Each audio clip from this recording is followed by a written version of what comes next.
welcome one and all to the remarkable example of modern entertainment at its finest.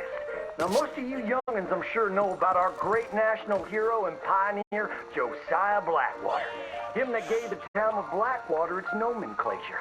You see, only about 100 years ago, weren't nothing here but big old forests, ferocious beasts, surly savages, arid deserts, and unconquered mountains. The West, well, the whole West was untamed. Your mama probably told you bedtime stories about Josiah's many adventures.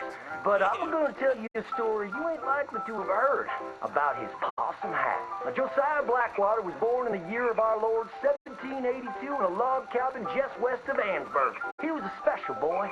His pa gave him his first rifle when he was 3 years old. Boy, he took to it right away. He exclaimed, "There's a whole mess of critters out there in the woods that aim to eat us. So I'm going to consume them first." Yes, sir. He really took to killing all manner of things. He was such a keen shot. One morning, he was sorting up some winter turnips for the root cellar when a big old bear and her cubs came in the kitchen hunting for food. It had a mind to eat up all the jams and preserves. Josiah grabbed that bear and wrestled her to the ground and squeezed and squeezed and squeezed. He whooped the tar clean out of that big old critter. Then he tied her up and grabbed them cubs and ground them into sausages while the mama bear watched. That's fine eating. His mom and pa knew right then he was cut out to be the finest wild frontiersman that ever drew breath. But first, they wanted him to get some book learning. After only 3 days of attending school, Josiah beat the living daylights out of the class bully and announced to his daddy that he was tired of ciphering and mathematics on account it's only good for adding up the number of critters or Indians you can kill.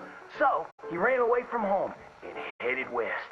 Now, these lands were occupied by savages then, and when Josiah Blackwater came scouting through, he recognized it to be a land of splendor, wasted on those that couldn't appreciate it on account of worshiping false idols. He got rid of all them pesky buffalo, and thereby ensured those infernal Indians didn't have nothing to eat.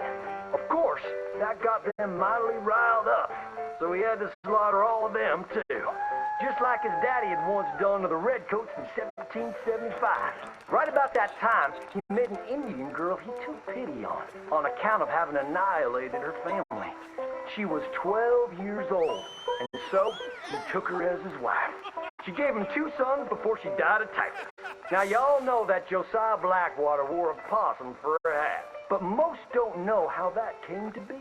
Well, one day, old Josiah was riding a couple of alligators down the Lanahatchee River, riding, standing up, and shooting eagles right out of the sky, when he sees a big old mountain lion about to eat a possum. Josiah grabbed that mountain lion by the tail and wrestled it till it was plumb dead. Well, that possum really took to Josiah, followed him around like a dog loyal to his master. Yes, they had a lot of adventures together. Now, Josiah never cried a day in his life, but he pert near did on the day that possum passed, for they were mighty fine friends. So he skinned it and made it into a hat. Back in them days, a possum skin was as good as money, but he never parted with that hat, not even for $10. Once he founded the town of Blackwater, he sent word for settlers to come. It was the last stop in the west before San Francisco. He met a girl by the name of Rufina Helsby at a barn dance one night, took her as his wife, and settled down. Built himself a cattle empire and had 14 youngins. But Josiah Blackwater wasn't the home-loving kind, and he grew mighty restless. One day on the courthouse steps, he announced, "You may all go to hell, and I will go to Saint Denis." And so he did. Enjoyed French pursuits of strumpets and wanton gluttony, which is where he came upon the idea of running for Congress. He wore that possum hat every day as a congressman, as a reminder of where he come from, saying, "I may live in barbaric splendor, but I always remember, keep your friends close and your gun closer, because you don't know when you might have to shoot them."